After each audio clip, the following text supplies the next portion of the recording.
Hello everyone and welcome back to another video. As you can see here, new Meli. This is assault mode Meli. I don't know what his name is. Cruel Nightmare BERSERK MELIODAS. So we'll go over what he does in a second. We'll go over the patch first and we'll go over what he does. But they are adding quite a bit in this update. Actually a surprising amount. We're getting another free banner on top of that. So this is the banner itself. The new banner does have Green Tristan, which is crazy. It's also got some other cool characters in it as well, which we'll have a look at in a second. But we also got a new anniversary thank you banner, where you get, a copy of Old A and Meli, Blue Zell, which can turn into LR's Eldris, and Blue Festival Esteros. There's also some other things as well, which we'll go over. This is Elite PvP rules, no one cares, top 100, bundles, events. Here we go. This is the login reward. So we get quite a few tickets. Also at the end, we get basically a ticket, which means we can pick any festival from before September 2022, and it can't be light and dark. But you can pick any of them prior to that, which is pretty decent, especially for new players as well. It's not bad. You pick like Margaret or LR Lostvane. If you don't have LR Lostvane and you want Lostvane, you pick a lot of characters, which is decent. But yeah, the banner itself, we get a few tickets, which is decent. I don't know what the rates are. They never really tell us the rates, but it's not bad. We also then get a free relic upgrade as well, which is, I guess, a pretty standard thing they give out now. Why don't they just give out the Deer 1 for a change? That would be quite nice. Rewards, we do get another lucky pack, as well as getting another free multi for Meli. I don't know where we get the other 5 tickets from. Maybe we'll find out later on the patch notes. I really haven't had too much of a look. I just quick skim through it. That's Lucky Event Part 2. So this is what I was talking about, that really cool event. They're bringing Part 2 now, which I'm pretty sure it's got the exact same rewards. Yeah, they've not changed the rewards to it. It's the exact same rewards. It's just, I guess, for the next few weeks now. For the next 2 weeks, they'll do it again, which is cool. We then got the Luminous Fireworks event, which is always this really, really mediocre, boring event. Okay, that's how we get the other 5 tickets, is through that, which it means, I guess, people are going to be immediately trying to complete this one ASAP. I'm not sure if you can complete, I think it takes you more than a day to complete one, so this is not obtainable day 1, which is, it's fair enough, whatever. No, you can. It seems like you can do it day 1. That's cool. The Baruj is back. Baruja is back. Which is the other event boss that's going to be next to the indigenous purgatory creature. We also got Labyrinth Season 18 returning, which is cool. They've also changed new things. So after clearing each difficulty level, you'll be able to replay the previous cleared difficulties. When replaying a previously cleared difficulty, Labyrinth points can only be obtained as guaranteed rewards. The average number of Labyrinth points obtained for each difficulty is now displayed. When selecting a difficulty in the Underground Labyrinth, the amount of obtainable may vary depending on how you progress in Labyrinth. Yeah, because sometimes you may get like the Hawk thing, which guarantees gives you like 80, and sometimes you may not get it. It's all luck based, sort of. But yeah, it's pretty cool. Oh, now you can also see the list of obtainable characters when you go to certain shops. Okay, that's pretty cool.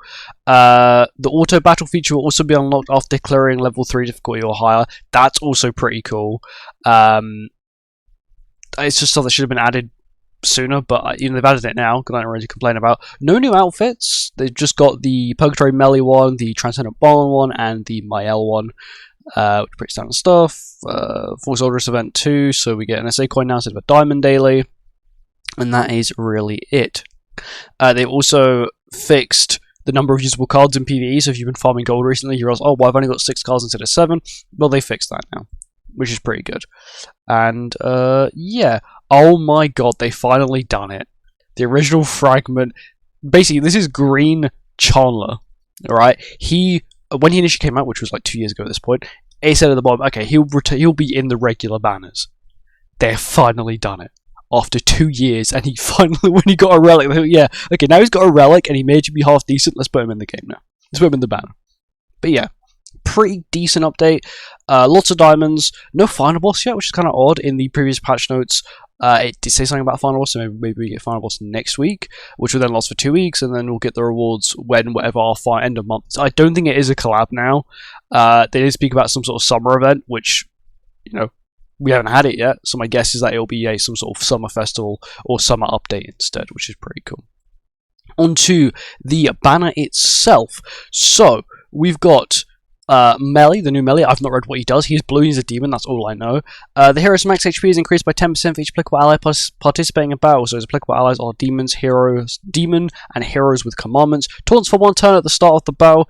If there are 2 or more enemies, when the hero uses a single target attack to inflict the target's Mark of Nightmare is removed.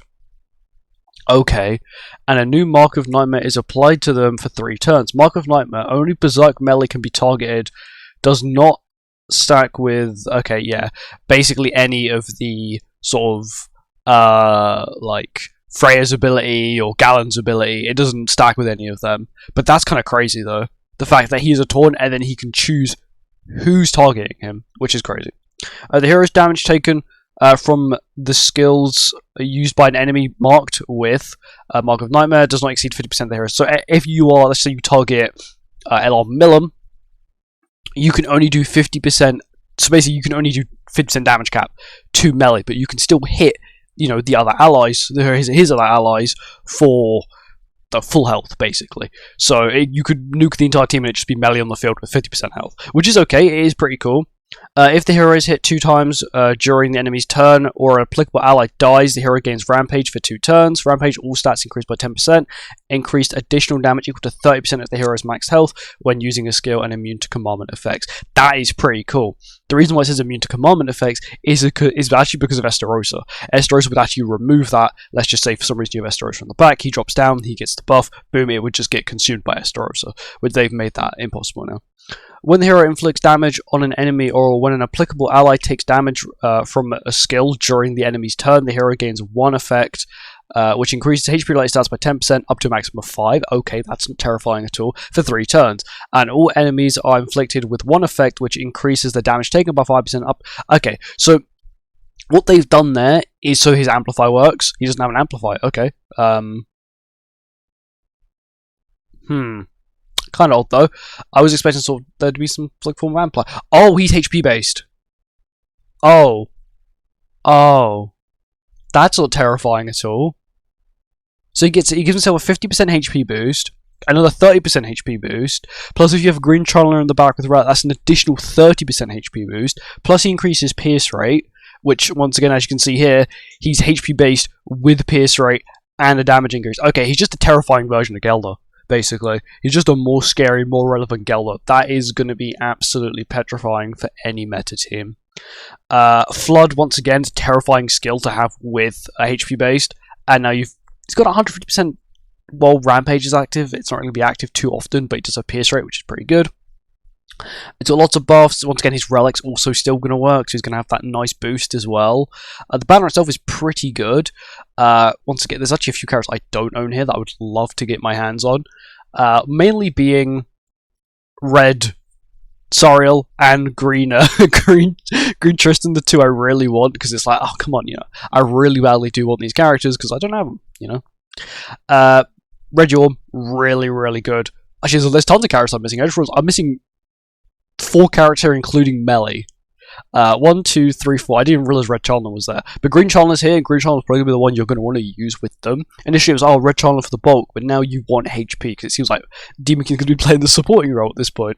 But yeah, banner is pretty good. LR Brynhild, some other random characters as well. And he'll not be added to future draws, like the standard banner and all that kind of stuff. But yeah, this is the free banner as well, so the banner itself is pretty mid. I think I just need dupes for you, and these 3, which are not really that useful. The banner itself, so here you go, these are the guaranteed characters you get. He's 6'6", 6'6", 6'6", 6'6", 6'6", I think 5'6", and this allows you to pick a festival, as you can see here, from before September 2022, excluding light and dark attribute heroes. But it's still pretty decent. These are also the rewards you get on top of that as well, which is not bad. Generally, it's quite a decent update. This is, like I said, going to make Demon's Roy number 1 by quite a mile. Meli seems quite scary. He is not a... he's a very selfish character, but that doesn't matter because he's going to have so much health that him being selfish isn't really going to make too big of a difference. You know, you give him Red Tarmiel, and he's just going to sit there and he's going to absorb. Because his Relic, I think, gives him like a 30% basic stat boost if he doesn't take damage or at the start of turn, which is crazy. And then I'm pretty sure he also gives basic stats to allies per debuff, or per buff that is on him, which once again is also going to be pretty handy. But yeah, honestly, W update. Also, there is this as well. So this is a summer event to commemorate Idol and Grand Cross, and you use this coupon and you get 1 UR pendant, which is pretty useful. It's pretty useful, especially if you need the UR pendants. Yeah, basically, I think that they've got a new event coming on Idle soon, so they just did that as a promotional event. But yeah, anyway, thank you for watching. I hope you guys enjoyed, and I'll see you in the next one. Goodbye.